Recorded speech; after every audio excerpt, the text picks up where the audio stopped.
All right, what's going on, guys? It is Slightly Relatable. We are back again. It's been a long time. It's been a long time. It's been a long time since I feel like we've posted anything, but we're back. Joe's here. Hey, guys. Ken's here. I just like that singing that song. That was from everyone freaked out. Not only was the show stupid, but the 2000s version of Star Trek, instead of all the and the special, they used that song instead, and it was very, very corny. It's like, it's been a long time. And that was a Star Trek intro song? Yes, that was like the 2000s. Which one? The Star Trek Enterprise. So all the other ones are like, these are the voyages of... And then it becomes extremely corny. That feels so weird for Star Trek. Yeah, that's why it wasn't very well received. But anyway, I forget. The Philadelphia Eagles are in the Super Bowl. Philadelphia Eagles are in the Super Bowl. And it's what a time! What a time to be from Philadelphia. We've been spoiled. A little. We've been spoiled in the Philadelphia sense. Oh my God, can you believe this? Just trying it's like teaching a fucking dog to drive a car. Respectful distance. I just have an innate homophobia. It's muscle memory. But yeah, Eagles are in the Super Bowl. Great time to be from Philadelphia. I'm excited. I'm excited. It's always a surreal feeling. I don't know if you guys have this until like the Super Bowl starts. You're like, holy shit, the Eagles are actually in the Super Bowl. Yeah. It's always a weird feeling. I had that every single time the Eagles are in it. I just can't view myself the same. There's definitely this is like an AD-BC kind of flip. Before we won our first Super Bowl and afterwards. Yeah. Before the highs were higher, the lows were a billion times lower, and like I was like ready to kill on Mondays if someone fucked up. Now it's like I really feel like that, like the girlfriend that barely watches, like, why are you mad? It's just a game. That's a hockey, you know. It's only a game. Why you have to be mad? So I still want to win the Super Bowl every fucking year, but like I was psychotic before we won. Like I always thinking every year about the Bill Burr when he roasted us and said, you're never going to win that fucking Super Bowl. And every year that we didn't win, it just like made him more and more right. So the monkey's off our fucking back. We beat the GOAT Tom Brady. We beat the GOAT Lombardi in the before Super Bowl era. So, but now it's time to beat the new GOAT. Now the one that everybody's crowning. It's time to beat this fucking dude. The one GOAT that looks like a GOAT. Like literally with the facial hair and everything. We did prevent the previous three-peat, the second of the three that the Patriots won. This time around, we will prevent the three-peat as the third iteration of the Chiefs' chance to three-peat. Now, that you said a lot of numbers. Do we now go and start applying this into the Book of Revelations, and this is how we start predicting the threes? I hope it's true. I want to beat the fuck Three's out a magic number. I want to beat the fuck out of Patrick Mahomes. I don't want the fucking Walrus Andy Reid, who was shit with us and then magically becomes good and drafts one of the GOAT quarterbacks when he's gone. Definitely wasn't shit with us, but... Yeah. But it was like 1 or 2 years after he left that he drafted Mahomes, and that kind of hurts. I am exaggerating a bit. Clearly, he wasn't shit. He was one of the top coaches, but he definitely had a reputation for never getting the monkey off his back, never playing a good game day coach. I mean, look at the talent that he gave McNabb. I mean, he's maybe the best representation of the players make the coach. You know, like McNabb kind of shrunk in those big moments and big games. Mahomes doesn't shrink in those moments. Yeah. Mahomes is arguably, he won't win this one, but if he would win this one, arguably one of the best quarterbacks of all time, maybe the best. I think we would have to say... if he won this one. No, he's still not the best. I mean, he's got a lot of stats to break, but he would be in the conversation as he moves forward. Brady, to me, is still very far ahead. People are... Oh, he is. Brady left New England, and his first year with Tampa goes and just wins another Super Bowl. That, to me, just solidified him as the ultimate GOAT. He's the greatest football player ever. And people were like, oh, Mahomes is better, Mahomes is better. Mahomes might be a better talent, but he's not the better... Yeah, I think... he's not the better quarterback. I just think he has a lot of career ahead of him. So, like, he can be in that conversation eventually. I mean, for him to be, 7 years in the league now and every single year? Yeah, for him, 7 years in the league, I think. I think this is his 7th season or 8th season. I don't know what it is. But to be in the AFC Championship every single year you've been in the league, it's pretty impressive. Dude, nothing makes me feel like a bigger fucking loser to realize Mahomes is the same age as me and like he's been won like 8 Super Bowls. Hey buddy, he's younger than us. Yeah. Guy's great. I mean, I won't take him out that. And I'm like, listen, I'm confident going in, but I'm still nervous because it's like the guy's great and we saw what he did a couple years ago, and it's, you know, you got to be prepared. That's what's so annoying. The second half is what scares me because I think the Eagles could be leading. We were up 10 at the half. Yeah, I remember. And Mahomes limped off the field. I remember. I know you remember. Xfinity Live. This is the one way where he really is like Brady. There's no point in the game you can ever count Mahomes out. Yeah. Like, oh yeah, we knocked him out. We're just cakewalking to the end of the game now. Like he has the exact same opportunity as Brady, 28-3 at any moment. Well, guess who's back to end Pat Mahomes just like he ended Tom Brady?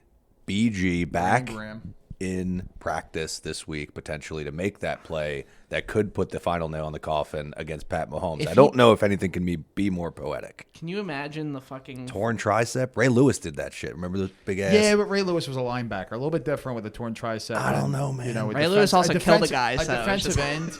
Sure. A defensive end. It's a lot different to be down in like a 3-point stance than to be a linebacker up. And listen, no, I think BG is kind of coming in as like a spiritual figure where it's like, all right, he's back. You'll see you'll see him probably a little bit in the game, but it's going to be the young guys. It's going to be the young guys that are going to have to win in this game. Nolan Smith has, I think, taken such a step forward, and I couldn't be more excited for him because he's a guy that I was so excited. All the Georgia guys, I feel like all the Georgia guys have. Yeah.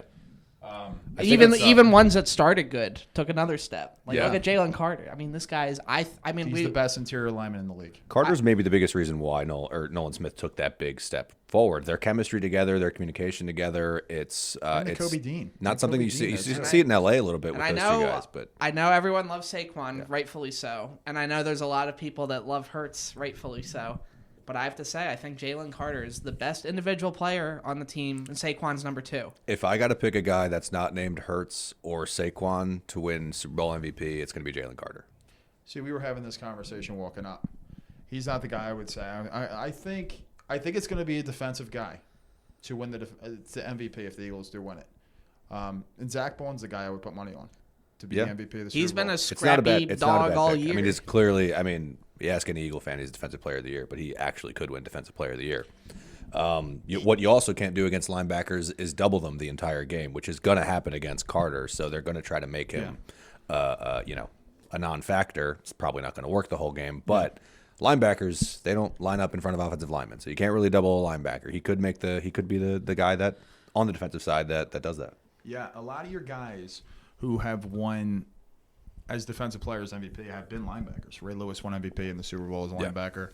Malcolm Smith won MVP as a Super Bowl linebacker. Von Miller won linebacker at Von Miller MVP. Was unbelievable. That fucking Super Bowl where they shut the fuck out of Cam Newton and all that showboating. Super Bowl 5, it was Colts versus Dallas. The guy who got it was on Dallas, and they lost the Super Bowl. And a guy on the losing team got the MVP. He was a linebacker as well. So there's been a lot of guys. How Malcolm good do you Smith have to from be? Seattle. People forget Malcolm Smith from Seattle. Chuck Howley, the guy you're talking about in Super Bowl 5. That's always such a weird thing because I feel like it's a very rare circumstances where the losing team ever gets the Super Bowl MVP. It's like because there's been times where the losing team has had the better player. I feel like the winning team has to have no one good, and the losing team has to be like such a gargantuan, like Heisman level performance for that to happen. It's just like such a I'm trying to think of what. Yeah, I mean, sometimes it's something to the effect of like, hey, this guy just had a really good game and his team didn't do anything around him. Yeah. On the other side, it was more of a team effort. Like there wasn't one guy that's a standout, but this guy had a big game on the other side. It's happened a few times in hockey. I know. Yeah. It happened last year. McDavid was still the MVP. A lot easier to happen in hockey too. Yeah, I mean, it happened in '87 when the Flyers won it. Ron Hextall was the MVP. '87, and they lost in Game 7. And this just shows how much different and like how much more monumental football is, like with all the basketball and hockey and it's all these series. With football, it's like the ultimate like one and done. It's like the death march for college football until recently. An early loss, like your season's over. But even in football, it was always the less open to the entire world. But playoffs, now they've expanded the playoffs recently. But it's just like that, every game matters. It's all on one day. It's not like a random Wednesday or Tuesday afternoon. And, everyone tunes in. Stakes are a lot higher. I mean, how many of these 7-game series, like basketball, hockey, do we see the team that eventually wins lose game 1? I mean, it doesn't happen very often, but it still happens. That's what we're seeing in the NFL when you see big upsets. I mean, if Washington and Detroit play a 3-game series, Detroit wins those next 2. You know what I mean? Yeah, look at the undefeated Patriots. Like, if football was series like that, those teams would probably never... And that's what makes it, like, I'm a big believer in clutch time and chokers and shit. And that's something March Madness is the same way. You can't have a bad night shooting because that's when you can get bounced. Yep. And you see it a and lot. you can have like a nobody school in March Madness, have one guy go off from 3, and that's the end of the game. Well, that's what happens a lot of the time. It's you run into a team, the good team typically has a bad night shooting. The other team can typically make threes, and that's a lot of time where you see your upsets. And the biggest things with March Madness, I know we're jumping off topic here, but it's always teams got to make your foul shots at the end of the game, and that's where a lot of teams lose. The missed foul shots. And man, psychologically, that must turn every player into like the kicker. Yeah. Like, it's the exact same kind of pressure for the foul shot. Like, come on, it's easy. This is like an 80% accuracy it's literally thing, a gimme. but it's that crunch time. It's a gimme. I mean, they moved the extra point back for kickers, so it's like a 30-yard try now as opposed to what it used to be like a 12-yard try or something like that. Yeah, which is better. But still, you see a lot more misses. Oh yeah, especially from our guy. Yeah, yeah. Dude, in until a he game where costs we us the had game, almost I'm nothing loyal. to complain about this week, Jake Elliott still missed a kick. Yeah, I know. Dude, I hope we beat the piss out of the Chiefs like we did the Washington, and then we can breathe that easy. But it's not going to happen. We all hope it's going to be a very low stress game, but it's not. It's just not. Even if we win this shit convincingly, we're still not winning by more than 10. Brady's the only one that did that to Mahomes. It was that 31-7 game, I think it was the first time around. It was Brady, but it wasn't Brady. It was that defense. We need to copy that. Brady played a flawless game where he didn't make mistakes, and they ran the ball very well. They kept Mahomes off the field. They had a great game plan. And the Eagles should be studying that game plan. Yeah, looking because the Chiefs were better in that game than they are now. Mahomes was a lot better, a little bit younger, but they were loaded on offense. You had. They had Tyreek still. You still had Tyreek Hill, and you had a younger Kelsey who was better then. They probably had a better offensive line then. Was their running back then? I'm hoping the Chiefs running back was Edwards-Helaire. I'm hoping that the Chiefs are too old and busted now, and that we're just truly the better team. But just watching even Ertz last week, I have to say that Kelsey's got to scare me a little bit. Listen, I thought there was a lot of miscues for the Eagles across the middle. I thought they got torn up across the middle. In some parts of the game, which scares me a little bit because we can't Kelsey's let the Chiefs get away with that. There's nobody better right now in the league than Kelsey when it comes to getting hit across the middle. So this shit has me just as nervous, if not more nervous, than the last time we played these fuckers. And I think the even Eagles more are better pissed. this year than they were 2 years ago. Yeah. Defensively, definitely. The defense is so much better. And offensively, probably. I know the numbers aren't there as much, but Barkley does add a whole different, aspect. The defense 2 years ago was a one-trick pony. Really, they were a sack defense. Yeah, the defense is good everywhere this year. Oh, and by the way, we're going to have much more faith in this defense. I do too. And by the way, the field's probably not going to be as fucked up. So well, that's the other thing. When you have a defense, it's a one-trick pony that only gets sacks, and that's how they win or lose. You can take that away with shitty field conditions.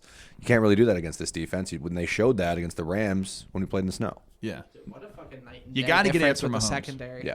Got to get after Mahomes with 4. You got to get after Mahomes. They've been able to do, not Mahomes, but they've been able to get after the quarterback with 4, which is we huge need for a to, defense, especially Vic Fangio defense, because he drops guys back. But I think you got to give it different looks too, and don't be afraid to set that extra guy at times. Disguise coverage. You got it. Yeah. You got to do a lot.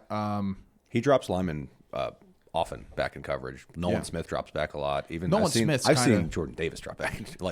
Everybody. Yeah. I hope Kellen Moore is as smart as they say. They better have a fucking entire playbook of shit that there's no tape on all year. I don't want to get exposed like fucking last time by Andy Reid's staff and how he made our defense look absolutely like dumbasses with the same play with that motion. Yeah. Well, he did in the second half, and that was the thing. To me, it's 2 games. It's you got to be obviously close in the first half. You can't fall behind. Yeah, but can't give up big special teams. You got to be ready plays for the Chiefs to adjust in the second half because they will, especially Spagnuolo. Spagnuolo played a whole different defense from that first half to the second half. He brought so much pressure at Hurts, and Hurts. He dealt, he struggled early with it, but he found a way to, play through it. Hurts played so good in that Super Bowl. It's I think people forget how good he actually played in that Super Bowl. He was he would not be denied in that Super Bowl. And I think he got a lot of fans when he forced his way for the 2-point conversion, and it looked like he was going to be short. His only mistake was the fumble. It was a costly one because it ended up being a touchdown for Kansas City. But other than that, Jalen played so good, and Jalen was the reason they were in that game. Yeah, every time the Chiefs did something, we could march down the field and do it. But he fucking answered. I fucking hated the end of it. I hated that flag. I hated the bullshit field. I just they didn't even give us a shot at the end with the flag. That was painful. But on Hurts, the game. he basically, besides the fumble, basically played a perfect game. The way you beat the Chiefs is you don't give up big plays turning the ball over on against the defense. They basically scored a touchdown on that drive. That the fumble recovery went down to like the 6-yard line. You can't give up big plays in special teams. That Kadarius Toney punt return was a huge momentum swing for the Chiefs. Killed them. Can't do that. But the special teams has been playing well in the playoffs so far, and Hurts isn't turning the ball over. And the other thing about the blitz, Hurts looked bad against the blitz in the last few years. This year, he's one of the best quarterbacks against the blitz. Yeah. At times, then there's times where he like panics and he makes. There were times when he had that knee injury where he didn't look great. Like, why can't he make that final step to just be that guy that I know he can be? That we know he can be that guy too. That's what's frustrating. I think what we saw recently with him taking bad sacks was because of the knee injury. He usually has more mobility, so his natural reaction when that pressure's coming is to break the pocket. But the knee was, and he looked better with the knee last week. I don't think it was really bothering him. But the week before, when he's taking those bad sacks, not getting rid of the ball, not throwing it away when he has an opportunity to. Usually in those cases, he has an opportunity to scramble and pick up yards. Yeah, because the knee was hurting. Played well. Hurts is at least solid at least 80% of the time. But I swear, sometimes in those pockets, he's like a fucking like shy, non-broken-in horse on like Genghis Khan's like Mongol steppe that the horde is about to train. And the way he runs back there, the way he gets spooked, the way he. And then, like, he gets so, like, stuck in his own head and he won't throw the ball away till the last second. We're screaming at the TV. So, he's usually really good, but it's like these weird little quirks that you expect him to finally put to rest. And just when you think you're out, they pull you back in. And then you have all these fucking boomers that probably have a Notre Dame calf tattoo watching on TV. Saying, get rid of that fucking Hurts. Yeah. What was I going to say? Who impressed you? We're going to take it back to the NFC Championship. Who impressed you the most in that game?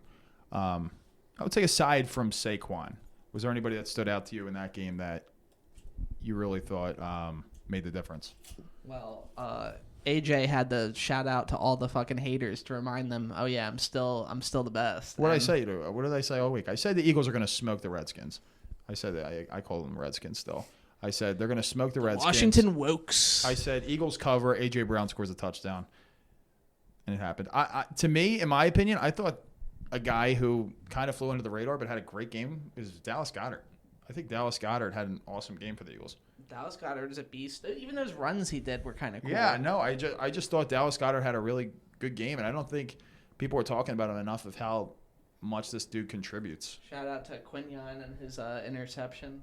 Yeah, that was pretty good, and just at the end of the game, then he hit the scary Terry celebration. That was good. I don't want to pump this up, and I know comparisons have been made, but as far as like how much young talent we've put on the team and are developing quickly, it really feels like Legion of Boom Seahawks vibes to me. Well, I think we're the closest thing. This defense this year is the closest thing that we've seen since the Legion of Boom. I would say that's the way like the Eagles close. How quick they close extremely quick. Yeah, guys like C.J. Gardner-Johnson, Zach Bond is. You better pay this dude. Now, the Legion of Boom was on another level, but this is like kind of close to what they were at. Yeah, like it's like the same. They were, and then like everything kind of tuned down a little bit because they aren't destroying people physically, and like they changed the rules a bit too. Well, the difference, like everybody always talks about the Legion of Boom. And they talk about the secondary because that's the easy thing to talk about when you talk about the Legion of Boom. Richard Sherman will probably be a Hall of Famer. You have Cam Chancellor, you have Earl Thomas, and they were both in their prime. And then it was like Brandon Browner, and then who was the other one? They had Thurman, and they had Byron Maxwell. We should sign that Byron Maxwell. We don't like to talk about that. Yeah, we don't want to talk about that guy. That guy's so good. What I don't think is talked about enough of the Seahawks defense is the linebackers they had. Yeah, and the one that won the MVP of that Super Bowl wasn't even a guy who... Was he that guy that was drafted in like the second Malcolm round? Smith. Malcolm Smith's the guy who won the Super Bowl MVP. He had like 2 or 3 interceptions, and he had the one where it was like deflected up, and then he ran it back for a touchdown. But when you have Bruce Irvin, Cliff Averill, and Bobby Wagner will be a Hall of Famer. Cam Chancellor, the touchdown canceller. Yeah, and then Michael Bennett on Earl the line. Earl Thomas is the one that Eagles fans are all too familiar with, but... I think Earl Thomas brings me back to Brandon Graham has kind of swayed that conversation. Yeah, right now. I had this thought earlier. I forgot it. It's back. Could you imagine the throngs of religious adoration that Brandon Graham could get if he, after being injured, goes back in this game and has the identical play as last Super Bowl against Brady, where he forces the fumble in the fourth quarter? Yeah. The guy will be worshipped Poetry. like in Dune. Like he'll be the He Muad'Dib. needs a statue. Yeah, he does need a statue. If he gets another fourth quarter strip sack that turns the game around. Or just a big sack. It doesn't even have to be a strip sack. Just a big Sure. sack. Yeah. Even just contributing. He's like basically half a coach anyway. He's probably going to too. get like 5 snaps altogether in that game for sure. I don't think it's going to be much more than that. I think they're going to. Especially from the edge. They're going to test him early and see how much he can do. Yeah. And then hold him in reserve for crunch time he's at not, the fourth he's not quarter. in football shape. There's no way he's in football shape. I think there's a chance that they also try to take advantage of him too if they run hurry up when they see he's out there with like subs or whoever he's out there with. If he's not like actually showing that he can last, they're going to run hurry up on him. Yeah. Which could be dangerous for us. The Eagles to me have to do what the Buccaneers did a couple years ago. You have to really, really trust your linebackers to go from sideline to sideline and get after Mahomes. And if you don't, you're probably not going to win this game. We think the world of Zach Bond. Oren Burks has had 2 very good games in the playoffs. I agree. 2 very good games. This is a different animal. I just really wish we had what's his name, who And is Jaden finally Daniels doing good. N'Kobe Dean. Jaden Daniels actually played pretty well last week. He did. He wasn't the reason. They fumbled 4 times. He didn't have any of the He had fumbles. some bad played pass, really well. but for the most part, he kept He's them in good. it. He's good. Yeah. No, I think Daniels is maybe like the best like practice version of Mahomes. Like he's the practice team if you want to prepare for Mahomes. And so like not to say that we're going to hold them to 23 points, 28. Yeah. You know what I mean? Like I think if you hold them to 28, it's a win. I agree. No, and I think I'm actually happy now that we've faced 2 mobile quarterbacks leading up to this game.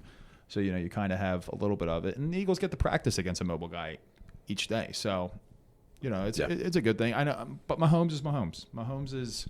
He's never out. I thought we really hit him hard in that first game, and he was limping. I'm like, but no, they tranked him up. They put him full of perk 30s or whatever the fuck. He doesn't even remember who he is. All he remembers is he fucking slings the ball 80 miles down the field. Not only that, take a lot of the stuff that you did last time you played Kansas City, because the last time we played Kansas City, we beat them. Last year in Arrowhead, we beat them. Yeah. And when asked about it, Sirianni says they already have a game plan against the Chiefs, which means to me, he's watched that Super Bowl 57 tape a million times this year. Mm-hmm. Yeah. Jalen Hurts has been known to keep that celebration as his phone background since we lost that game. This is the team that is seeking out revenge. This is revenge season at its fullest. And we have experience now. Yeah. The team has experience. Yeah. Brandon Graham's one guy who's been in the Super Bowl. Lane Johnson's won a Super Bowl. A lot of experience. And Jake Elliott's won a Super Bowl. So, you have some veterans who are still from that championship team who knows what it takes to get the job done. So, we'll see. I think it's just, you got to limit Mahomes beating you on third downs. Yeah. And he did a lot of that. They couldn't get to him in third down. And he made a lot of great plays in the second half of that Super Bowl last time they played him. And he had that big run. That was kind of the backbreaker at the end of that game. He ran for like 30 yards. No, I really hated just not going for fourth down. That 4th and 2. Yeah. And then it goes to Tony, and then it basically comes all the way back. And it was just like, I knew it. Like, I felt that was one of those, like, I just felt in my gut. It was that one. It was also the kicked field goal to go up 5 instead of whatever it was, or to go up 6 instead of being up 3. Like, that, that did nothing. They didn't play as fearless as Doug Peterson did, and that was the difference, I think. And to that point, I think the Nick rewatching that tape over and over again, which I think if he already has this game plan in place, you got to know that he's picking up that 4th down decision was the wrong decision. You got to know that field goal decision he knows now is the wrong decision. Especially, I mean, not to throw shade at Jake, but Jake's not playing the best. We can admit.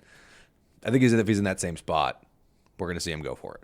Yeah. No, and just different game plans. And yeah. Where was I going with this? I was going to say something about that Super Bowl in the second half. Everybody wants to talk about the holding call. The holding call at the end of the game. Do I think they should have made that call? Absolutely not. But the Eagles got toasted in the second half. The Eagles couldn't get to Mahomes, and he beat them on so many third downs, especially on that drive. Yeah, you can't say that call was the reason they lost. No, it just felt like it was like extra insult to injury because it didn't even give us a chance to try and go down the field and tie it. But that's all I really want to say. Yeah, and in my opinion, there's no doubt in my mind that Jalen would have taken them back down and at least tied the game. The way he was playing, it absolutely would have at least been a tie. Yeah. So it's like just one of those instances, like, they could have played a lot better in a million different ways, and it's not like the refs caused us to lose, but it feels like they just took the ball out of our hands and didn't give us a fair shot to just prove it on the field. It's not the way you're supposed to end a football game. No, not at all. And was it a hold? Probably. He grabbed him twice. It's very ticky-tacky. I wouldn't have made that call in that moment. In that spot, it's not a hold. Second quarter. Just in that spot. It's fine. But pass interference, they have to... This is just my personal opinion, and especially for the Super Bowl, they should just be like, it's only pass interference if it's fucking flagrant. If it's questionable, it's not. Let them play. But like, you clearly have to penalize when they are pulling the guy down onto the ground before the ball is, in the area. Yeah, no, I know I keep talking about the adjustments, but Spagnuolo to me really adjusted in the second half, and Gannon didn't. Gannon brought you knew after the first quarter, or after probably after the first quarter, probably after warm-ups, that the field was slick. So it's time. Let's bring some extra pressure. Well, that's Chiefs were bringing 6 guys, and they were. It's also a team, the equipment manager's job to go, hey, whatever they're doing, we need to do it, because they were clearly sliding all over the fucking place. Yeah, it's easy to say but the Chiefs adjusted and they started bringing more guys, and they were rushing an extra guy every single time, and it affected Hurts. But Hurts fought through it and still found a way to drive the Eagles in the end of that game, and he kept them in it. So I loved what I've seen in Jalen in big games, from college to the NFL. In big moments, he hasn't really shined. He doesn't shrink away from the bright lights. He doesn't have Kirk Cousins syndrome. He's been in the biggest shit that there's been, getting benched in the national championship, and he still comes back, and then he helps them the next year, and he humbled himself, go to different things to try and gain his skill set. He's had different coaches. So Jalen, when I shit on Jalen from time to time, people have to know the personality. I can't ask for a more archetypal quarterback. It's just the one or two. He's a robot. Yeah, he's a black robot. Yeah, he's what Russell Wilson wanted to be, personality wise. He was just annoying, Russ Wilson. I hate that guy. But on the conversation about the DPIs, I mean, the Eagles are bottom 10 in DPIs called. One thing I love about Quinion is nothing bothers him more than getting a penalty. Nothing bothers him more. Yeah. He'd rather let the pass get completed. Yeah. Because, you can at least keep him in front of him, but you don't give him an automatic first down. Man, what a flawless plug and play he's been all season. I mean, between him and Coop. I mean, we talk a lot about, the way the defense looked different after the bye week. Before the bye week, those first 4 weeks were shaky. We did not feel good about this team in those first 4 weeks. And Slay's had a really good year. 34 years old. Slay's played Keeping very It's well. like as soon as we brought the other secondary in, Slay's been like a billion times better. Yeah. Like we just finally defensive let them... coordinator. Our defensive coordinator is a fucking moron. Yeah. So it's like what you see. Fangio is just revamped this whole thing. The system's working. Yeah, everybody's playing. Gannon fucked us out of him like a year or two earlier, saying, "Oh, I'm not going to be a coach" and all this shit. Fuck we could have lied to my friend right to her face on live television. No, I think there's Cardinals had a good year though.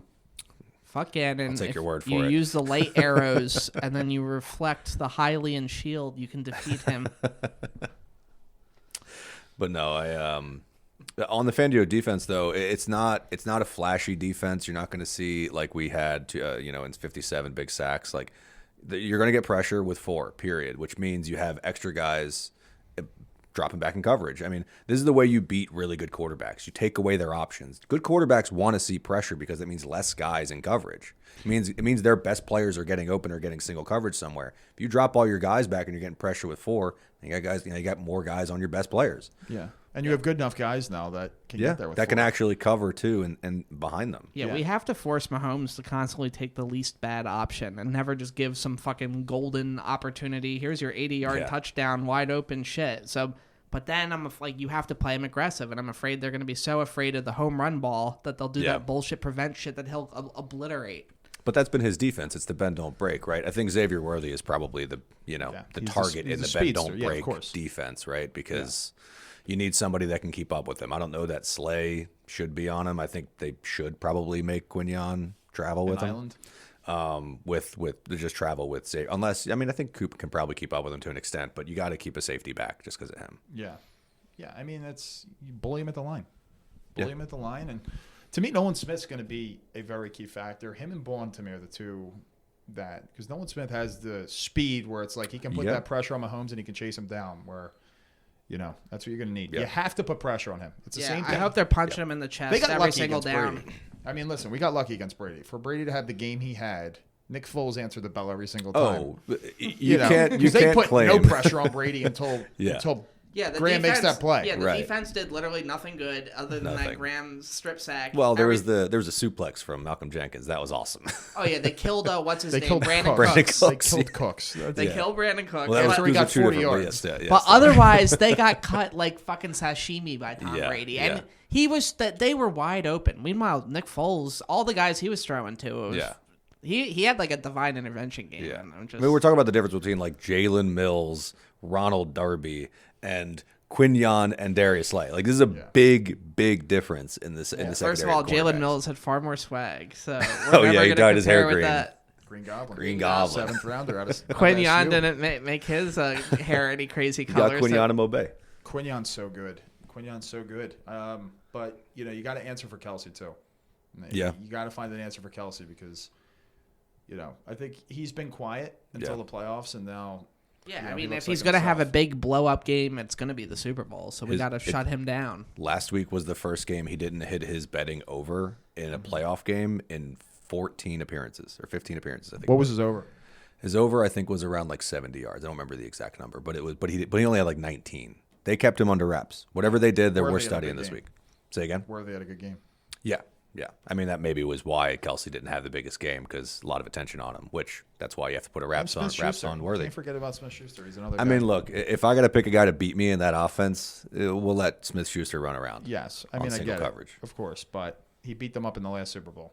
And you can't. He really went from a love player to like a despised one in a few years. Because he was talking shit about the penalty call. Like, I just remember like his rookie year or something, and he's like, rode my bike to the practice facility. I don't have a driver's license because I'm a child. Ha ha ha. And everyone's like, Juju. And then he's like, I'm actually the best. All those Steelers wide receivers are just taking time bombs to be a lunatic. Yeah. How does what's his name, the coach, do it? He's like they should. Tomlin. Yeah, how does we should put Tomlin in charge of like the homeless and the mental asylums, because Trump's gonna send everyone from the streets back. Put Everyone's Tomlin in charge. He's gonna.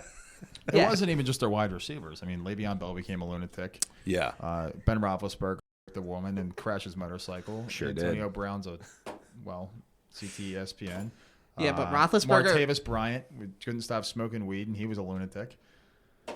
Ryan Shazier got paralyzed, but it's like between that and the Tebow Florida Gators teams with all those lunatics on it. Yeah, Pouncey brothers. But is it cart before the horse there, or is Tomlin making them crazy and then making them stay sane while he's there? Because the second they leave, they look crazy. Or maybe they're just something in the water in Pittsburgh. Are they not? I think it's like over polluting the water. The steel mills. Yeah, the steel. Yeah. It could be that. I didn't think of the environment. Are they getting lead poisoning in Pittsburgh? Is that what's making them crazy? But I think it's like a Moneyball sabermetrics thing. Remember, like, there's a lot of guys undervalued. I think Tomlin's like that. It's like, this guy's very talented. He's a lunatic, but I can speak to his nonsense. And then he's loved by his players years later. I think even like Le'Veon Bell's like, I shouldn't have done the holdout. That was kind of stupid. He knows that's stupid because he made way less money because of it. And he ruined his career. He was never the same. He went to New York. That was the dumbest thing. He went to the anyone Jets. going to the Jets, so you're just kind of dooming your career there. Just wave to it at that point. But no, Le'Veon Bell, it's a shame. He was very good. Fun player to watch until he went to the Jets. Patience. All right. Taylor Swift will be at the game. Yeah. We're talking about her. My nemesis. But before we get into that, hypothetically speaking, I just always wondered if like Jalen Hurts slips down the steps and is injured and can't play, do you think we could like break the glass and call Tom Brady? Would Tom Brady hop in? I hate this take. We talked about this during the week. I hate this. I'll let you go, but I hate it. But would he do it? And would it work? And would that add to his GOAT resume? So, I don't know the specifics, but I would assume that he would have to divest his interests in the Raiders for one. Worth it. Which he already hasn't done when he was asked to because he wanted to be a commentator. Raiders aren't in the game. Let him play. Why do you want Brady on the Eagles? Why is this a thing for you? Because I feel like he's like squeezed the sponge, but I feel like I see an inner pain in him when he's forced to announce, which he hates doing. So he doesn't have a full season left in him. But I just want to see if you can put the crown jewel on the GOAT resume. And it's like, look, I only got enough juice for the playoffs or one game. I would love to see him thrown into the situation on short notice. He'd get buried. He might get buried, but he could play the game manager and do enough to win, especially with a team with like. I have a different, maybe more feasible take, but I'll let you talk on his take on Brady. Hasn't practiced with the Eagles one time this year. Right, yeah. Hasn't played an actual football game in 2 years. Right, he's 40. He's 48. Like he'd get fucking lit up. Yeah. He takes one hit, he's gonna break. This one you guys might not like because I know your position on Jason Kelce, but the one that actually could be feasible. We have an injuries to both Juergens and Landon Dickerson as an emergency play just to put him on the roster in case both of those guys go down. Jason Kelce, can you put the pads on one more time? Because we're talking about Brady. You'd see these guys that retire before they, when we know they have more game left in them. all of those guys look in the mirror and go, I got one more in me. Imagine given the chance. Your one more in you is the Super Bowl. You got to practice for a week, and it's the goddamn Super Bowl.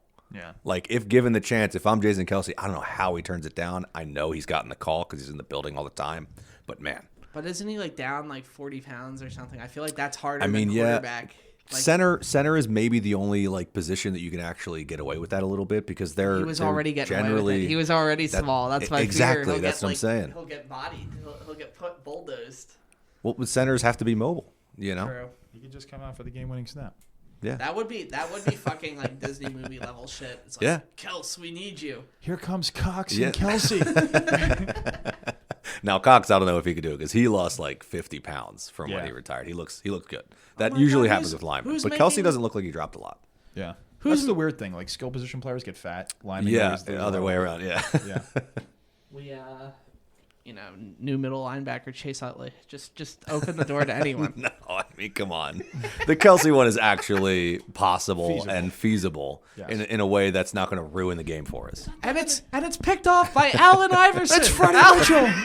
Well, hang on. Allen played quarterback at Virginia before he played basketball. Yeah. Dude, that is so crazy that him and Vic were like drinking the same water and playing like basically the same lunatic. Like you cannot stop this that guy. Newport News area. Yeah. The other one too. Aaron Brooks was from down there too. Yeah. My other favorite one, the Marshall guys. Randy Moss played with Jason Williams as quarterback at Marshall. That's awesome. I don't know why that. Randy Moss played basketball too. Isn't talked about more. Yeah. Yeah. Well, in high school, I think they played together. They're both from West Virginia. Marshall, because Jason Williams, I don't think he went to Marshall. I thought he went to WVU. Let me double check. Could be wrong. I know they played together in high school. I think it was high school. Yeah. Yeah. Do you think Vic and Iverson played each other in a game? That'd be odd. Could you? If they Iverson was like 5 years older. Damn, just too far apart to do it. Played for Connecticut. Jason Williams. Yeah. But yeah, they played together in high school, him and Moss. It's just like a weird, awesome pairing. Jason Williams, one of the all-time mixtapes. Yeah. Unbelievable passer. Yeah. I thought you were talking about like didn't Andy Asama like start doing like music recording when you said he had one of the best mixtapes. No. Just his basketball highlights are pretty special, man. When it comes to it, he's probably. People would probably say Kyrie Irving is the best ball handler ever, but he's pretty goddamn close. Yeah. Yeah, Williams was different, especially in that era. There weren't like 20 guys that could handle the ball, like not like Kyrie, because Kyrie is maybe the best today, but like there are a significant amount more players today of course, that have crazy handles. Yeah, you can see it here. Just the modern game is just look at this. Boring.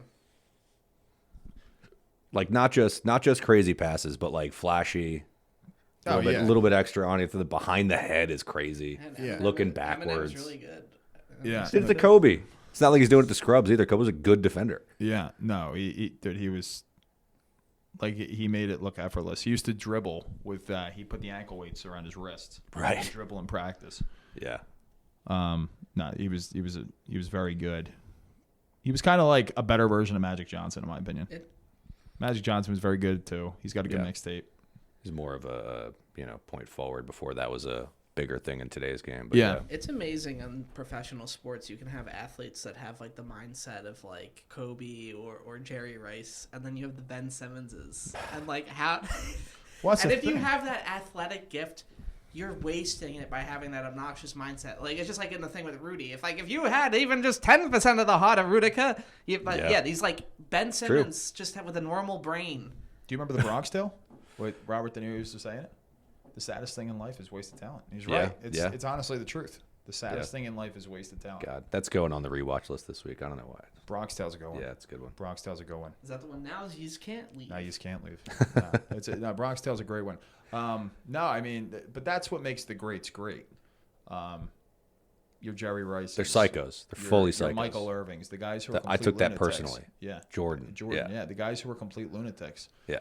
It's not talking about. Because sometimes it's like a few different combinations. There's the guys with that mentality and the talent. There's the guys that have a mediocre talent and they use that mentality to be great. I think Hurts is one of them. There's the guys that have so much talent He's a psycho. that they never really take it that seriously and they kind of coast on it, but they're so good that they like. Oh, who was the wide receiver with the Patriots with the undefeated season? Ronald Randy Moss? Randy Yeah, it Moss. was Moss. He Yeah. seems like someone that he didn't have that Jerry Rice. No, he Rice definitely mindset did. to the same level, but he was just so good that him at like not max capacity. You say that, but he definitely had that mindset. To be as good as he was, you have to be. But you wasn't have he to like wide not receivers, practicing maybe. and getting all like that's why they wanted him off the Vikings? Like, wasn't there all sorts of drama? Well, that I he just didn't think take it that I seriously? think he might have at the end of his Vikings career, but you're not going to tell me that he wasn't working hard in that year where he scored. He has the record for most touchdowns in a season. He had to be like working his balls off in practice. He definitely was. To him and Brady to have that chemistry, there's guys you don't think because I didn't think. I thought T.O. was one of those guys, but then you come to find out T.O. was like a freak. He was like always working out, and he was, Yeah, maybe he was like like crazy honest. about film, but he was definitely crazy about working out. They're psychologically and like verbally psychos, but like sometimes you need that guy in the locker room to push everybody else. Yeah, Michael Irvin. People like I've heard stories like Michael Irvin would literally like throw up almost every practice and get right back in and be running like routes like 100 miles an hour. Leader. Like regardless of what they say and what they do that makes them look like a diva or whatever it is, it's the hard work that a team needs a leater like and that. You to need do. those guys to lift everyone else up. Inner and outer excellence. Yeah. Might have been leaving in some trash cans on the sideline if he's throwing up every practice, but tricky is keeping it in. If you had to pick three athletes, who would you say the best three leaders are that you've seen, or you would take? It can be from guys you haven't watched, like that played before we were kind of watching sports. I mean, I don't think you can't not say Brady, right? Yeah. Like he has to be up there. Absolutely. Those Patriots teams. I mean, I know a lot. They get a bad rap because of the way that Belichick ran those teams. Mm-hmm. A lot of the players don't really love that. Yeah. Especially after Brady left. But yeah, I don't think you can't not say Brady. Yeah, and I feel like Brady is like the secret sauce too with those Belichick teams because without Brady, I don't think half those players would have bought into all the nonsense that Belichick pushes through with people. And I think this is just showing Brady's legacy is getting better and better. And unless Belichick wins that national championship on goofy ass North Carolina in his first year, I think his reputation's kind of being diminished in the last few years. I don't think it should be diminished. I think Belichick's an all-time coach. He lost a lot. That's a steep drop-off when you lose Brady. Yeah. I mean, it's like you go from him to Mac Jones, and Mac Jones was nothing special. It really shows. At the same time, he's literally never won anything significant without Brady. Like the Bledsoe year, they were in the Super Bowl. He was defensive coordinator.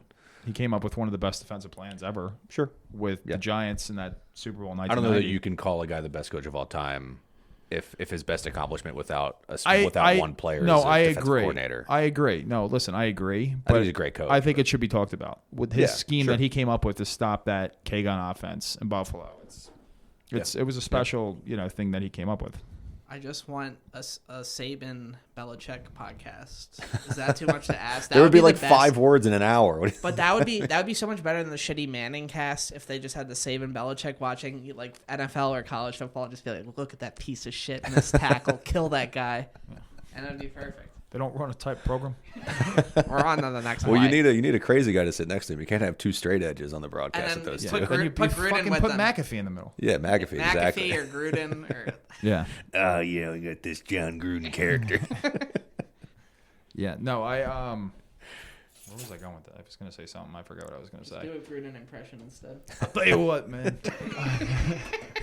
It's Tom Brady's the leader, man. Get yourself a ticket and go watch the Eagles play football, man. I'm going to run a spider 2 wide banana here. I miss him on Monday Night Football. But one of the guys I was going to say is Peyton Manning.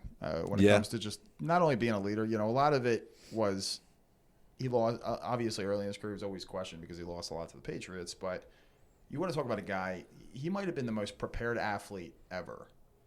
In a sense, the dude was literally a coach that played quarterback. Yeah, and I mean, while he was playing, he was. I mean, they had an OC, obviously, but there were times where he would just run a hurry up and like just call plays. Oh, 100%. I mean, I know quarterbacks do that to an extent, but like the way that Manning did it, he was pointing out every single guy in the defense. Yeah, he literally defenses would just go line up against him and like he knows what we're doing. Like he just knows. There's like he calls like 800 audibles in the line, and it's just our offense is always ready. The league has really shifted, and with these new offenses that came up from college and these new running quarterbacks, I think Peyton Manning's the last of a breed. He's the perfected pro-style quarterback. Quarterback. And we're not going to see that guy. Brady too. Brady was too, but like I'm trying to give stuff to other people because Brady's goatness is just too wide-reaching. I just think Peyton Manning is more prototypical, even though Brady was a better thing of just he's just that last guy that could not, outrun your grandmother, but he could do everything else. And we're kind of getting away from that. And like who's the least athletic quarterback nowadays? Like they're all pretty good athletes now. Stafford? Yeah. I don't know. Yeah. I mean, that's actually good as a pocket quarterback, you know. Yeah. Because they're all mobile to an extent. And Peyton was so good in his prime. Like, Peyton would still have all the success today. I have no doubt about it. Like, he was that good. So was Brady. Brady was that good.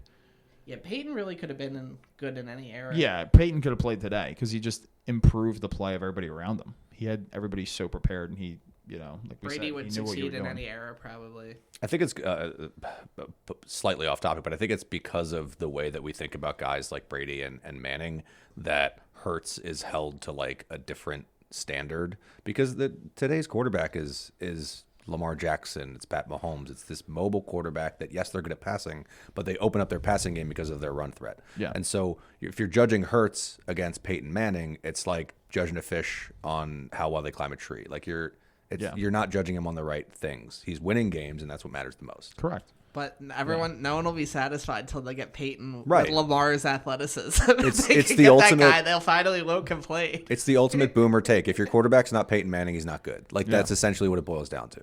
And then you have guys now like Mahomes who are probably just as good a passer as Brady was, but he has the mobility of a Michael Vick. Right. Maybe not Michael Vick, but he has. Well, yeah, not. He's got good. He's got very good mobility, and I think the first version that you really saw was Aaron Rodgers. Yeah. Rodgers' mobility really fell off at the end. It did, yeah. I mean, but he got older. I mean, but Rodgers early, 40. Man. Yeah, I mean, Rodgers early was so fucking Rodgers good. MVP season was so insane. He was so fucking good. He was so fucking good. That divisional game when he played the Falcons is one of the best quarterback games I've ever watched. Yeah. He did no wrong, and he went right into Atlanta and fucking sauced them. Yeah, prime Rodgers was, I mean. In that Super Bowl, too. He was great. And it's crazy every to bit think. as good at any Isn't it crazy to think that he only got the one Super Bowl? It's still crazy to me that he only got that one Super Bowl and never got back, at least. Yeah, the Packers did a really bad job of not drafting high-end talent in the first round for him. But I still feel like they got him good receivers. Like, I feel like he had good receivers throughout his whole career. Like, Jordy Nelson was very good. Yeah. He had a couple really good years. Donald Driver was good. Greg Jennings, he broke his legs. Greg Jennings. Greg Jennings. I mean, their running backs when he was there, though, were like Eddie Lacy early on. Did they still have Amon Green when he was there? Eddie Lacy would be worth $100 million more if they never invented Kung Pao chicken. Yeah. I mean, that food out in Wisconsin is real bad for you. I don't know if you heard. If they never invented egg rolls, Eddie Lacy would still be in the league. Yeah, Lacy was good early. I'm trying to think, like Aaron Jones, I never felt like they used enough. No. They just never used him properly, and they that's how you have to say it. Aside from that 2010 Super Bowl, it's just like those Packers teams were just a bunch of wasted potential that never really did what they were always hyped to do. Devontae Adams developed into, I think, a guy that. Oh yeah. I think he surprised a lot of people. Randall Cobb was good too early in his career. I think Greg Jennings was very good. That year they won the Super Bowl. Jennings was one of the best receivers in the league. For sure. I forget the running back the year they went to the Super Bowl. Their defense was very good too. They had Charles Woodson. They had Matthews. They had a very good defense when they won that Super Bowl too.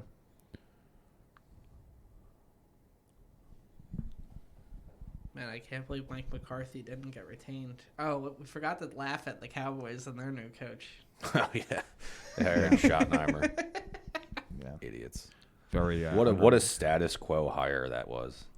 Dude, so we got to be feeling good looking at the Cowboys and Giants and laughing at their misery. Yeah, we got to be feeling a little bit of sweat with Washington. They look like they've really turned a corner without that dumbass, Snyder? Yeah. Commanders are the second best team right now, obviously, in the division. They found the quarterback, so they'll be around. They're going to be relevant. How bad is Dan Snyder that if you get rid of him and replace him with Sixers ownership, that you become instantly, you turn it around and you become an overnight success? I just want badly. It's not that. It's a quarterback. I just want so badly to win this Super Bowl, to just give the biggest fuck you to the 49ers fans, too, to be like, you tried to say we were shit. We actually came back, and we got the job done against Kansas City. I hope they go to 10 more Super Bowls and lose them all. You had 2 bites at that apple, and we got it fucking done. I want to see the Niners go through a Buffalo Bills and go to 4 straight and lose them all. Yeah, running back in that Packers Super Bowl was all-time great. I know you guys remember James Starks. Just kidding. He had 52 yards in that game. James Starks, I remember him. I remember him when he played the Eagles in that fucking playoff game. He had like 130 yards. We didn't mention James Jones, though. James Jones should get more credit. James Jones, receiver? He had a decent game, but I just mean in terms of all those Packers wide receivers that went through when Rodgers was there, James Jones is a pretty good receiver. Yeah, he was solid.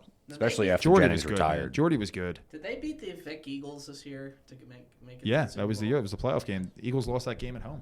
They beat them twice. They beat them the opening game of the year. Kevin Cobb gets hurt. Vicks takes over in the second half, and the Eagles almost win that game. Imagine starting Kevin Cobb over Michael Vick.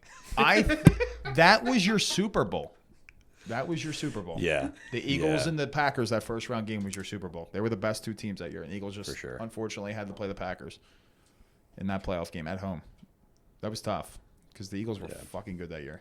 They had the Monday Night Massacre. Yeah, that hurt. R.I.P. Yeah, they had the great comeback. Vic with Andy Reid was so insane. Yeah, if we just got a couple full healthy seasons out of Vic, that was if we could have drafted and developed him, imagine how much of a better player he would have been. I think I need a new phone, guys. What'd you do? Just fucking ruined it. This is the first time taking my case off in God knows how long. Jeez. It's just fucking mangled. But anyway, kid falls off a pole. Yeah. It's a shame. Temple kid, 18 years old. Plummets to his death in Market Street. Yeah. And I think they had him on life support for a bit, but then... yeah, I had inside sources that he'd passed before. People were grilling me, but... Yeah, because you guys posted the video, right? You had to take it down. I posted the video, then they asked me to take it down. Yeah. And I had no problem taking it down. I was like, I feel bad. I don't know if we're allowed to say his name or we're supposed to say his name or what's respectful, but we do know, Ken and I went to Temple. You go to Temple too? I didn't go to Temple. My dad went to Temple. But kid was a Temple student, 18 years old, on gymnastics team, Toronto native. It's just... it's horrible. Nothing you can say about it except it's tragic. It's horrible. Anyone that dies before they're even in their 20s, I mean, college student, a million different things. I mean, this is life's short. Don't take anything for granted, and don't climb poles. Don't climb poles. There's a reason they're not just being lame, telling us not to go on. I mean, there is a real reason. I don't know what you could solve it with. Little cushions around it. Don't grease the poles or grease the poles even more. Yeah, not to trivialize this, but I feel like there is a way to make this safe for fans. Like, they're not going to stop fans from climbing poles. This pole climbing thing is a tradition. It's never going to stop. It's originally from like Italian culture. They put like meat and things at the top for people to get. But you could just have like that, set up it somewhere in South Philly. This is the designated place where you can climb a pole. Just don't do it on Broad Street or cops are going to arrest you. Yeah. Just put down pads. If anybody falls, they're not going to get hurt. I think that we just have designated places because it's something that we need a safe pole climbing he's not site. The only it's one. like the methadone clinics and the safe injection site. We need a safe designated pole. Yeah, forget greasing them. People will climb the other poles. You have to harness yourself when you go on it. Whatever makes it safest, right? Because you're just not going to stop people from climbing poles during celebrations. Make it like a rock climbing thing, like put like little rocks over it so you can just climb it safely, and then you can harness yourself in. See, this problem was how he fell. His one leg got backwards. swept. Yeah. His one leg got swept, and he fell and landed on his head. Yeah, he wasn't the only one that fell, too. There were a bunch of guys. There was a guy who tried to... Most were fine, but that's why it's... Did you see the dude who tried to like jump on the tree with the branch, and the branch just snapped? Oh, yeah. The other guy that was holding on to the flag when he fell, too, he tried to swing like Indiana Jones, this guy. The flag down with him? Yeah. We interviewed the woman that broke her neck last time at the NFC Championship. Yeah. She fell on that bus stop. She had the brace on her neck. Did you see any of her interviews, by the way? I saw them. Yeah. We'll patch some into these while we're talking about them. We found a lot of debaucherous conduct down at the stadium that day, and then later after they won, it was the vibes were a bit more intense than the good cheer that I found in 2017, 2018. There was the guy that pulled out the gun at Frankfurt and Cotman. Frankfurt and Cotman, yeah. Wasn't a fan of that. What goes up must come down, guys. You might want to get a flare gun instead. But yeah, they were shooting fireworks inches from our head. Everyone has to... I don't know why they put the trash trucks down there. I think they exist just to be climbed. I mean... I feel like I need to go all the trash in the street. I feel like I need to go experience Frankfurt and Cotman. I've never Have been you not? I've never been there when they won. Oh, right. You're from Jersey side. But from Jersey. So I've always been to Broad Street when they won. Frankfurt and Kottman is. I feel like that's where we might have to run some some interviews. It's a little bit more ratchet. You're going to get really good. No shot. It's more ratchet than City Hall. The fucking people that we saw. Well, it's going to be all locals. Buddy, it is. And it's all. I don't know. It is lower. City Hall was like fucking North. Well, you Philly got Mayfair kids. Like that's Mayfair. We got North Philly kids at the City Hall. You'll also get North Philly kids at Mayfair too. True, true. You also get North. Yeah, Mayfair is in the smack dab in the middle of North Philly. Yeah, it's right near Lincoln Like High. Closer to Northeast, but you get more Northeast trash up there too. Like you get like Father Judge kids, and you got a lot of people that I like Broad and Shunk. I've been to Broad and Shunk down in South haven't Philly. done that one. Yeah, Broad and Shunk's good. A lot more Italians. A lot more Italians. Yeah. I don't know. Last time I was at Kottman and Frankfurt for that was from the 08 for the when they clinched the World Series victory, and then people were throwing beer bottles and almost hit me in the head, an 8th grader, and the police put this thing there, and they're like, oh, don't worry, it's this temporary camera, and then it's still there to this day. So whenever they say it's temporary, there's that like one tax we're paying for the Jonestown flood of like 1862. We're still paying the same tax in Pennsylvania. That was supposed to fix for a flood from the 60s? 1860s. 1860s. So look up like Jonestown right, flood or something. PA. It's some town. Here in a small town. Yeah, I Jonestown, there we go. gotta experience it. I'm ready for it. I'm ready for the championship content. I'm ready for it. Like, I feel like we're excited. Obviously, you're down on Broad Street. It's great. The vibes are high. But there's still that feeling of like, there's still one more to go. It's like One more. We won. One more. We're going. But this is one of the reasons why I started the company that I started. This is what I want. Yeah. This is what I've been looking to experience. And Come on, boys. There's 2 outs, the bottom of the 9th. You just got to get one more. We're not there yet. But Just got to get one more. No, I was at the game on Sunday, and that's what I was screaming as we were leaving the state. You know, to every fan that was celebrating with us in Broad Street, Market Street, wherever we ended up that night, because I drank too much. Maybe not. Maybe I don't remember everything from that night. But it happens. One more was what I was shouting at everybody. You know, that's the goal. You know, it's not to win the NFC title game; it's to win the goddamn Super Bowl. Yep. And I'm going to put this game. You're going to get that feeling again, like, holy fuck, the Eagles are in the Super Bowl. Yeah, it's crazy. It is crazy every time it happens. I had it a little bit. Eagles are in the Super Bowl. I had it because there were strangers that we had 2 Combi fans next to us and a couple more in front of us. We're talking shit to them the whole game. But we had a bunch of Eagles fans behind us, full strangers to me. When it was obvious that we were winning the Super Bowl, I literally gripped up each one of these and pulled them right into my face, like, we're going to the Super Bowl. That's the feeling that you can only get from sports. Yeah. And you really I feel like right now, I'm trying not to take it for granted because I feel like we're so good and we could go back every year, but you never know with this shit. You don't know what's going to happen. You never know with the shit. It could be 30 years, for us to go back again. So it's like, let's fucking win this shit. Win it, enjoy it too. It reminds me of the parade in 2008 for the Phillies, and I remember there's some little kid that was being drugged by their father because it was on Halloween. They're like, Dad, I want to trick or treat. He's like, shut the fuck up. It's Halloween every year. You might never see this shit again ever in your life. And I'm like, they haven't won the World Series since. Haven't won since. Yeah. Never take this shit for granted. It's not I still easy. can't believe we won a Super Bowl. That to me is still fucking wild. It's been 7 years, but I'm still like, holy fuck, we actually did win the Super Bowl one time. Yeah. It's a big monkey off the back. It gives you a different outlook about our fan bases compared to other starving fan bases that have never even been in a Super Bowl. No. Forget winning one. Lions fans have to feel like total fucking like douche turds Cleveland right Browns. now. All that build up and then Cleveland, yeah. Cleveland's had so many bad Like you're years. saying, we're like you're saying at the beginning, we're a little spoiled. We are. That's what I mean. We went through a lot of pain. We have. I know we're talking about it's still crazy to me that we're back in another Super Bowl after we won it, because how low did we feel 2 years after going? And then you have the Carson Wentz drama and shit. Yeah. I didn't think Hurts was going to be as good as he is. I didn't think Hurts was going to have this much success. Couldn't be more happy for him. But I really, in that, when they draft him and all that shit coming out, I thought we're not going to see another Super Bowl for a long time. That's how I felt. The way he played in that game, you didn't think of the world of Hurts? No, I'm talking even before that. I'm sure. talking a year and a half before that. Yeah. When they used to started, run him those for last- one play in the Wildcat with Wentz. Yeah. That whole 20 when there was even the COVID year, and then Hurts comes in at the end of the year. I was like, I don't know what the fuck we're going. I didn't know where we were going. And then he got to the playoffs. They lose to Tampa. They lose to Brady in Tampa. And I didn't know how to feel about this team. I was like, we'll be solid, we'll be around, but I don't think we're going to get back to a Super Bowl. Then they get AJ Brown, and I'm like, all right, well, it's going to help. Yeah. So just for them to be back in the Super Bowl, it's crazy to me. And I think if they win this Super Bowl, it could be, the start to a few. I think they're good enough where they could win more than one Super Bowl. Yeah. I could pull up the free agents that we have listed for the upcoming season, but we're keeping a lot of these guys. We've talked about Zach Bond and how important it is we're going to keep him for this defense. But Howie, if you're listening, a lot of the core and very important players on this team are already signed for the next 3 years. Howie young. gets ahead of them. They're young. Yeah, they're really young. Devontae Smith will be a guy they're probably going to sign, right? I think he's under contract. Is he still? Is he one more? Would they re-sign him? Yeah, I think so.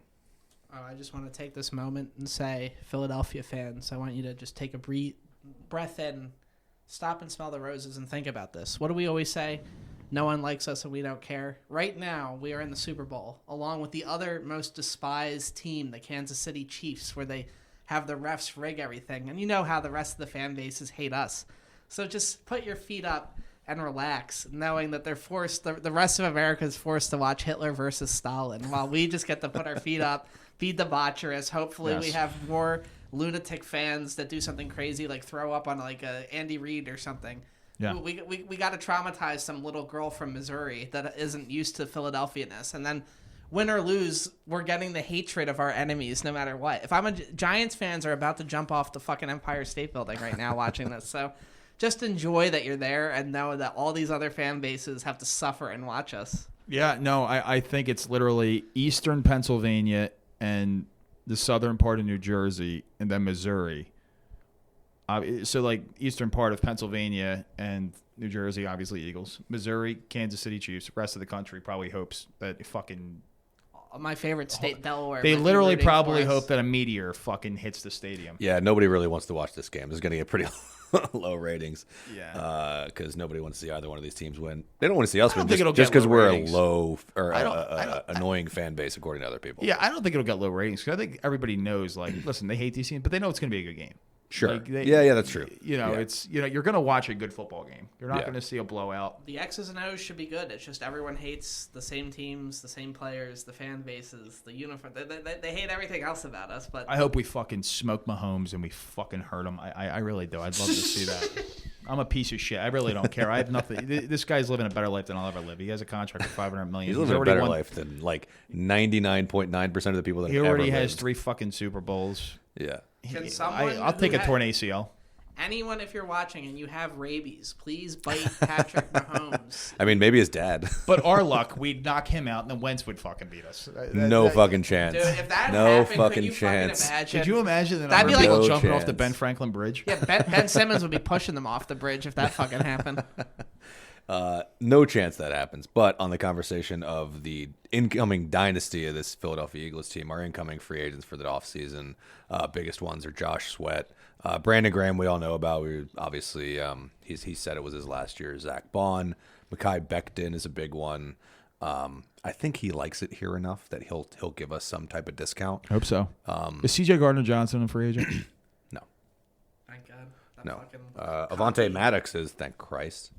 Here are the guys. C.J. Uzomah. Milton Williams is a big one. I think if we can get him back on a discount, that'd be good for us. Do you like Isaiah Rodgers to come back or no? Yeah, because I mean we've heard what Slay said. It could be his last year with us. He's going to be 35 next year. We're probably going to move him.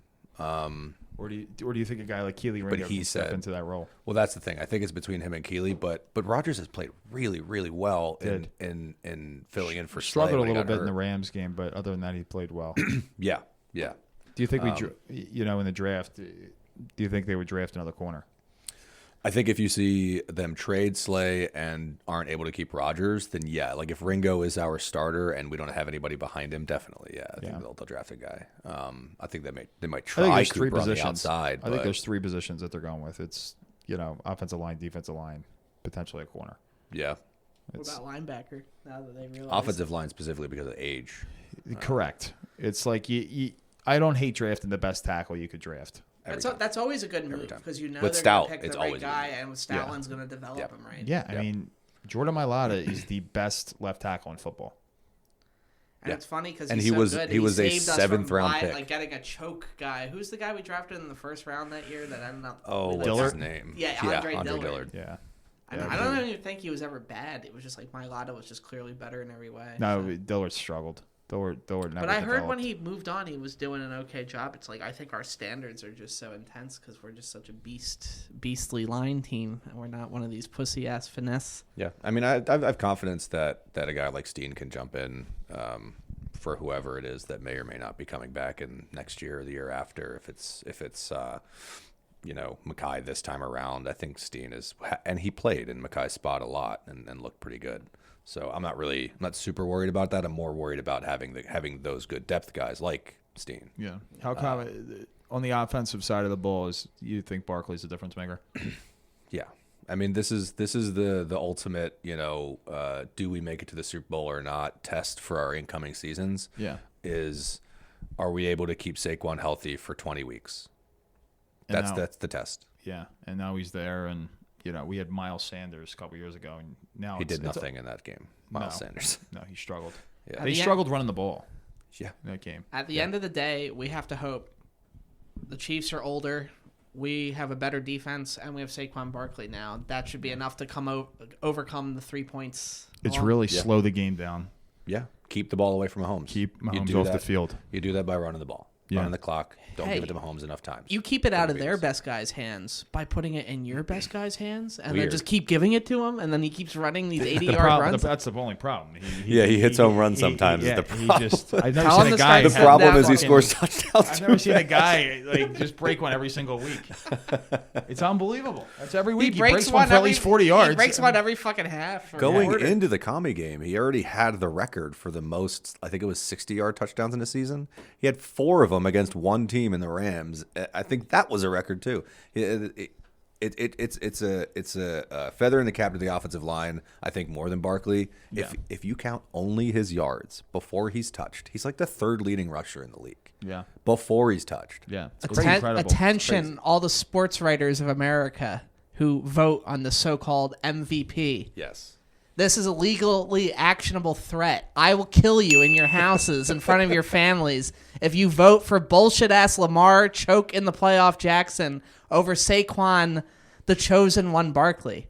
I'm sick of your bullshit. I'm sick of the quarterback bias. Saquon is a fucking beast, and he may have the best running back season of all time. I'm actually going to stick up for Lamar. Mark Andrews fucked them out of that game. Oh, he did. Mark Andrews is the reason they lost that game. Lamar also threw 2 picks. He did. Fuck Lamar. You'll never get it done. You're flashy in the regular season, but when the playoffs come, you shatter into dust. They just have that core of those 3 teams that are just going to be battling out, but the Chiefs always come out on top. Yeah. The Bills, Ravens, Chiefs. The only one that could beat them is the Bengals. That's the only one that's proven to be able to beat. And Brady. Brady's the only one that's proven to be able to beat Mahomes. Brady's gone. So, Bengals, get it the fuck together here. Get some fucking... I mean, Manning eventually did it. Maybe Allen or Lamar will eventually beat Brady. And $10, Josh, maybe. $10 bet. But does Josh want to leave? Do you think Josh leaves Buffalo? No, I think that he's pretty... They're just going to get rid of their coach. I think he's done. Yeah, another Philly guy too, McDermott. Sean McDermott, yeah, he was an Andy Reid tree guy. Yeah. You think they get rid of him? I could see it.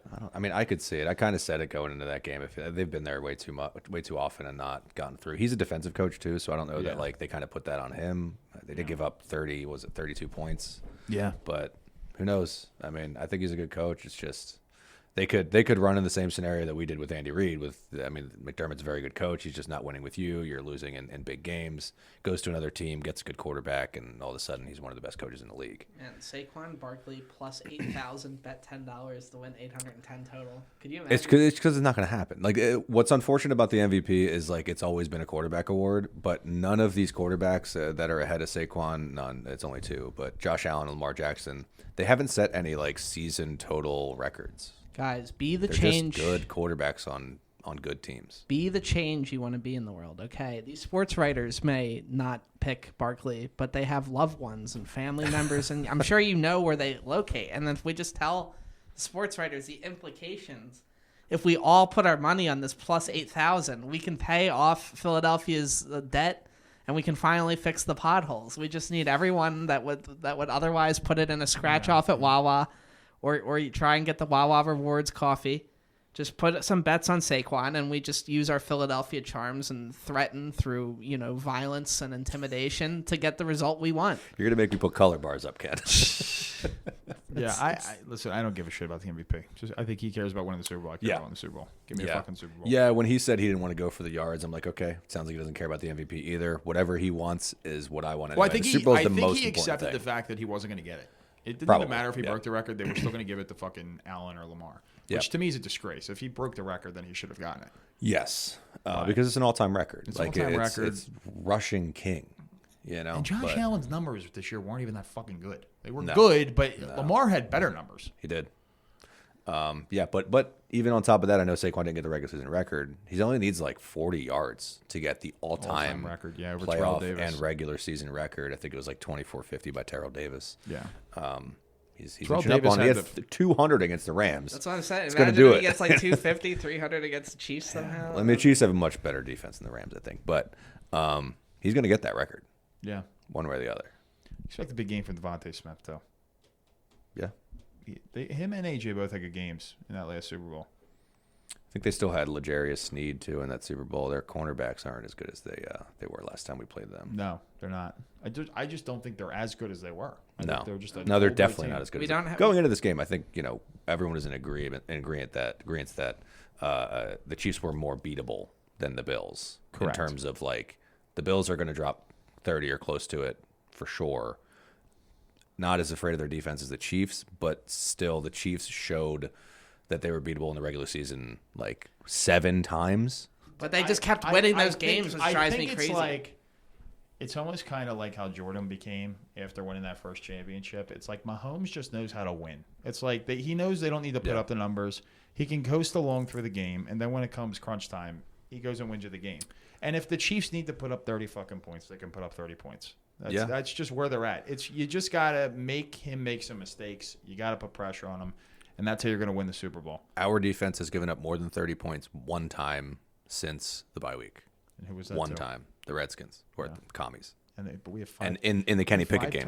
In the Kenny Pickett game. Eagles Exactly. Yeah, 5 turnovers. But one time, one team was able to do it. I have more faith that this defense, there's no chance they give up 30 points against the Chiefs. Yeah. And hasn't Mahomes and the Chiefs been kind of butterfingers with the ball this year? Meanwhile, turnovers have been a big strength for us. I would love to fucking sack the ball out of their hands 27 times. And Bond had 2 strips last game, I think it was. And Burks is getting the ball on the ground. I mean, guys like Shipley are getting the balls on the ground on the special teams. Like, we're Jalen Carter. Shipley's good. Just punch the center. That's the thing. I'm not worried if Gainwell's not around. I like Shipley. Shipley was really good. And Shipley looks better than Gainwell. Got concussed, I think, last week. So, I mean, he's got 2 weeks He's got to 2 weeks back, to recover, but I think Shipley looked better than Gainwell. Yeah. That's just my opinion. I mean, Shipley was a highly recruited back out of Clemson. Yeah. I like that he's a little bit more of a power punch than... I think it's good to have all 3 just because Gainwell gives you something that the other 2 don't. And like just, not I wouldn't say game-breaking speed, but comparably to the other 2, really good speed. Yeah. Barkley's obviously fast. But Barkley's fast as shit. Sure, but Gainwell's like a slippery fast. He's more like a Darren Sproles fast, like quick. Yeah. Than compared to Barkley's like powerful and fast, Barkley just has. I've never seen a running back on the Eagles with such the complete package. I don't know what the 5 tools are, but the comparable is like the 5-tool running back to the 5-tool like baseball player. He has all the things you want. Everything. He's the Mike Trout of running. He never backs. gets caught from behind. You never see Barkley when he. We saw that with Shipley. Shipley did. Yeah, but he was holding on to the ball. He was looking at the screen, doing exactly what he's coached to do. But Shipley is Caucasian. True. I mean, McCaffrey is too. I've seen him get caught from behind. Yeah, true. Maybe not a lot, but you see it this year. Barkley's the best running back in the league. And I've said in the league I've always this said year. Barkley is as good as McCaffrey. He just never had the team around him to succeed. Yeah, I couldn't believe it till I saw it with my own eyes, and it was so obvious how true you were. Like Barkley is the real. I said that to him all like the year before I was such leading a up to the hater season. because he was on the Giants, and I was never big on Penn State. I'm like, he's overrated. He sucks. Fuck I them. said he could be the difference maker, and he had 3 touchdowns the opening game. I You're knew like, he'd be better yeah. with a real offensive line, but I didn't know he would be like a that's fucking demigod. It's the match made in heaven. I mean, the best offensive line in the league by a lot. And the best running back and the in the best league. running back in the league. Maybe not by a lot, but together, it is by a lot. Yeah, but that's all I got. Inner excellence. Inner excellence. Get it in stores. I'm the author. I get 20%. But Joe, thank you for producing the show. Yeah, of course. Go Birds. Go Birds. Let's Go hope Birds. we get that W on Super Bowl Sunday. Peace out, everyone.